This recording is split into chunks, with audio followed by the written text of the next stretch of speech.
Fatty, forty, fertile, female ഈ 4 എഫുകൾ medical സയൻസിൽ പോളിസിസ്റ്റൈറ്റിസ് അല്ലെങ്കിൽ പിത്താശയ കല്ലുകൾ എന്ന അസുഖത്തിന് ഉപയോഗിക്കുന്ന ഒരു നിമോണിക് ആണ്. എന്നാൽ ഈ അസുഖം പുരുഷന്മാരിൽ കാണാറില്ലേ? നമസ്കാരം, ഞാൻ ഡോക്ടർ ദിവ്യ. വയറുവേദനയായും ഗ്യാസ്ട്രബിളായും തുടങ്ങി സ്കാൻ ചെയ്യുമ്പോൾ പിത്താശയ കല്ലുകളാണ് എന്ന് തിരിച്ചറിയുന്നവർ ഇന്ന് ഏറി വരികയാണ്. പലപ്പോഴും ഇത് സ്ത്രീകളുടെ രോഗമാണ് എന്നൊരു ധാരണയുണ്ട്. എന്നാൽ ഇന്ന് പുരുഷന്മാരിൽ വളരെയധികം ഈ രോഗം കണ്ടുവരുന്നു. എന്താണ് ഈ 4F? എന്തുകൊണ്ടാണ് പുരുഷന്മാരിൽ ഈ അസുഖം വരുന്നത്? ആയുർവേദത്തിലൂടെ എങ്ങനെ ഈ രോഗത്തെ നമുക്ക് തടയാം? ഇതാണ് ഇന്ന് നമ്മൾ സംസാരിക്കുന്നത്. എന്താണ് 4Fകൾ? പിത്താശയ കല്ലുകൾ വരാൻ സാധ്യത കൂടുതലുള്ളവരെ നമ്മൾ 4Fകൾ എന്ന് പറയുന്നു. അതിലാദ്യത്തെയാണ് ഫാറ്റി, അമിതവണ്ണം. ശരീരഭാരം കൂടുന്നതും കൊഴുപ്പടിഞ്ഞു കൂടുന്നതും കല്ലുകൾ വരാനുള്ള സാധ്യത കൂട്ടും. 2, 40.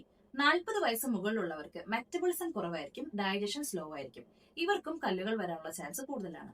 എന്നാൽ ഇന്ന് 25 വയസ്സ് മുകളിലുള്ളവർക്കും കല്ലുകൾ കാണുന്നുണ്ട്. അപ്പോൾ അവിടെ വയസ്സല്ല പ്രശ്നം, മെറ്റബോളിസം ആണ്. 3, ഫെർട്ടൈൽ. ഗർഭധാരണ സമയത്തും അതിനുശേഷവും വരുന്ന ഹോർമോണൽ വ്യത്യാസങ്ങൾ നമുക്ക് കല്ലുകൾ വരാനുള്ള ചാൻസ് വർദ്ധിപ്പിക്കുന്നു. ഇനി ഫീമെയിൽ. പുരുഷന്മാരെ അപേക്ഷിച്ച് സ്ത്രീകളിൽ ഈസ്ട്രജൻ ലെവൽ വളരെയധികം കൂടുതലാണ്.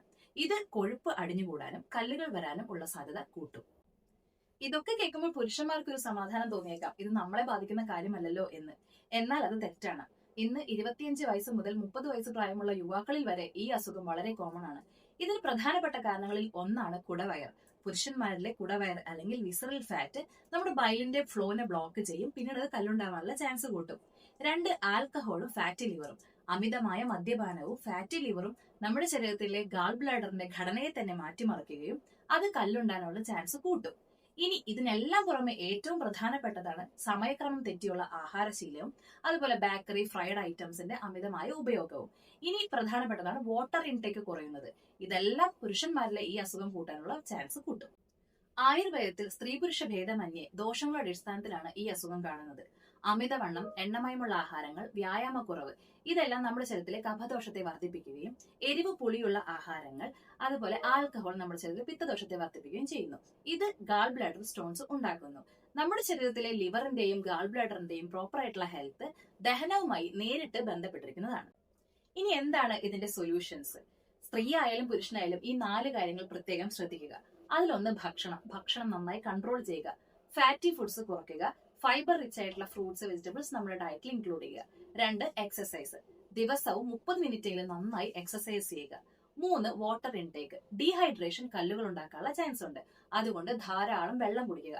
4, നമ്മുടെ ലിവറിനെ നമ്മൾ നന്നായി പ്രൊട്ടക്ട് ചെയ്യുക. ഫാറ്റി ലിവർ ഉണ്ടെങ്കിൽ കൃത്യസമയത്ത് വൈദ്യ സഹായം നേടുക. ഭക്ഷണം കഴിച്ച ഉടനെ വയറ് വല്ലാത്ത കനം വെക്കുക, വലതുവശത്ത് വളരെയധികം വേദന അനുഭവപ്പെടുക, നെഞ്ചിരിച്ചിൽ അനുഭവപ്പെടുക, ഇതെല്ലാം ഫീൽ ചെയ്യുന്നുണ്ടെങ്കിൽ നമ്മൾ ഒരിക്കലും ഗ്യാസ്ട്രബിൾ ആണെന്ന് വിചാരിച്ച് നിസ്സാരമായി കരുതരുത്. കൃത്യസമയത്ത് ഡോക്ടർ അഡ്വൈസ് എടുത്ത് ട്രീറ്റ്മെന്റ് നേടുക. ശരിയായ ലൈഫ് സ്റ്റൈലിലൂടെയും കൃത്യസമയത്തുള്ള ചികിത്സയിലൂടെയും നമുക്കിത് മറികടക്കാം. വീഡിയോ ഇഷ്ടപ്പെട്ടെങ്കിൽ മറ്റുള്ളവരിലേക്കും എത്തിക്കുക. എന്തെങ്കിലും സംശയം ഉണ്ടെങ്കിൽ കമന്റ് ചെയ്യുക. Thank you.